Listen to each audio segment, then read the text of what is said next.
Assalamualaikum warahmatullahi wabarakatuh. Good morning everyone. My name is Hamim Ramadan. My study number is 2210113147. In this presentation, I will discuss the crime of genocide under international law by analyzing two contemporary cases. The situation in Palestine, especially Gaza, and the persecution of the Rohingya in Myanmar. Both cases have attracted global attention and raised serious legal debate about whether genocide has occurred. This presentation will explain the legal framework of genocide, analyzing each case, compare both situations, and end with a critical reflection and conclusion. Genocide is defined in the Convention of the Prevention and Punishment of the Crime of Genocide and the Rome Statute of the International Criminal Court. According to this instrument, genocide means the certain prohibited act commit with the intent to destroy in a whole or in a part a nation, ethnic, racial, or religious group. The physical element, or we can say it was actus reus, includes killing member of the group, causing seriously bodily or mental harm, deliberately creating condition of life that may lead to destruction, preventing birth, and forcibly transferring children.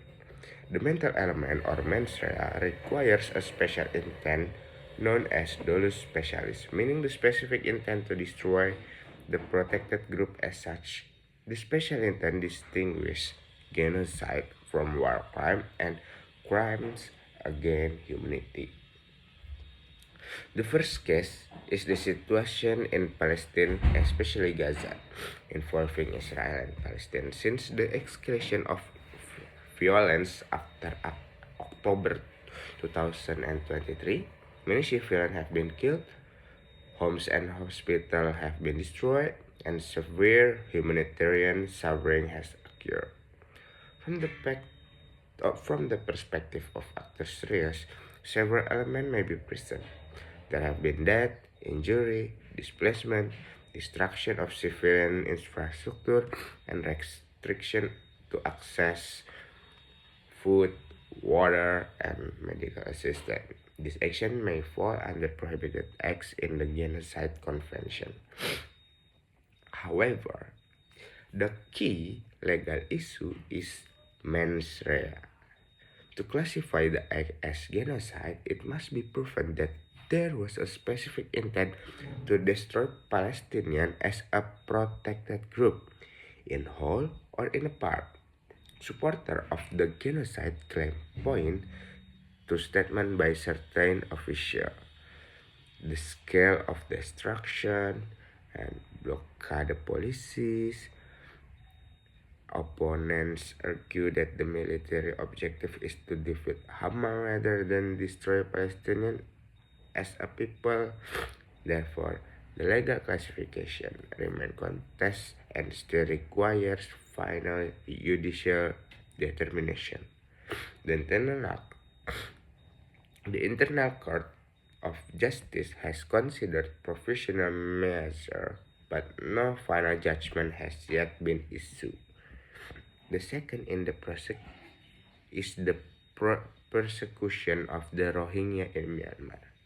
The Rohingya are a Muslim ethnic minority who have long faced discrimination, denial of citizenship, and exclusion from society.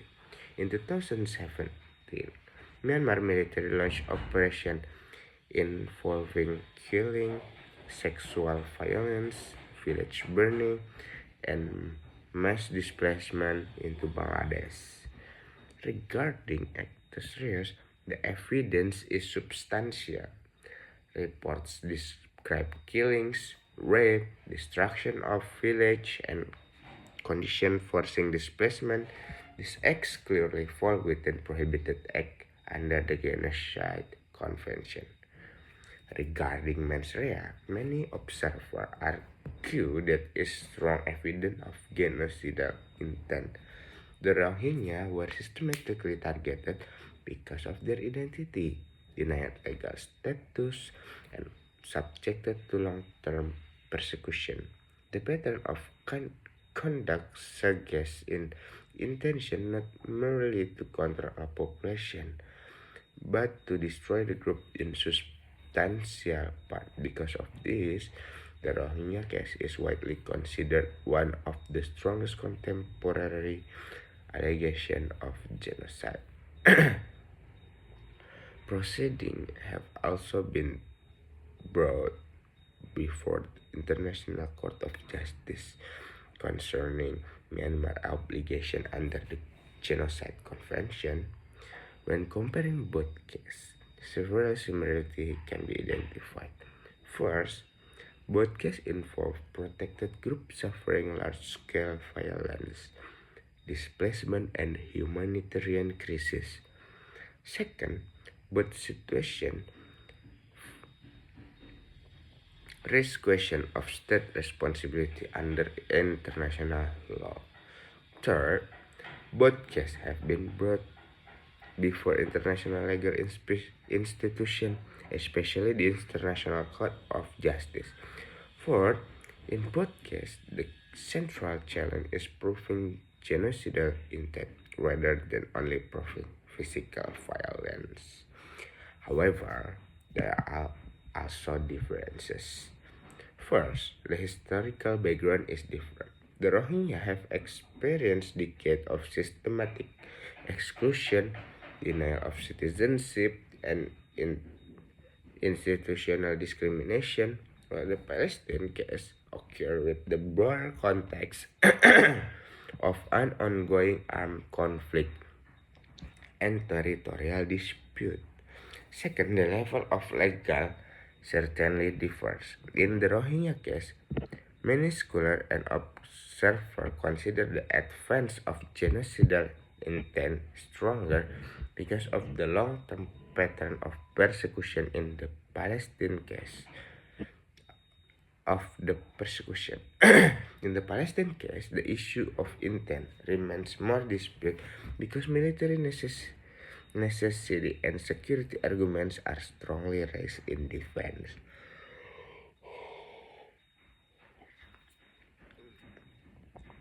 Third, the nature of the attack is different. In the Rohingya case, violence was directed against a vulnerable minority population within one state. In the Palestine, the violence takes place in the context of hostility between a state and armed organization, creating more legal complexity in distinguishing military action from genocidal policy. Fourth, the political response has also differed, with international reaction to both crises shaped by different geopolitical interests and alliances. This comparison shows that genocide law is not always simple to apply. Two situations may both involve mass suffering, yet the legal conclusion can differ depending on the evidence of specific intent, historical context, and pattern of conduct.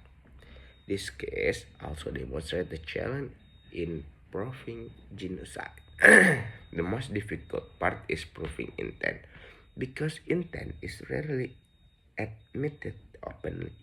Court must infer it from speech, policies, repeated action, and surrounding circumstances. This process is often slow, complex, and politically sensitive. International institutions such as the International Criminal Court and International Court of Justice play an important role in accountability. They create legal forums to assess evidence, prosecute enforcement difficulty, and dependence on state corporation. In, co- in, conclu- in conclusion, genocide is one of the grave crime in international law because it threatens the existence of human group. It requires both prohibited act and proven intent to destroy a protected group in a whole or in a part.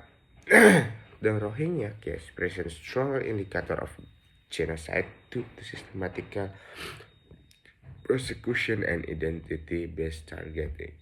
The Palestine case remains legal contested because the issue of specific intent is still under debate. But case remind us that international justice is essential, but also difficult and often slow. Thank you. It's all from me.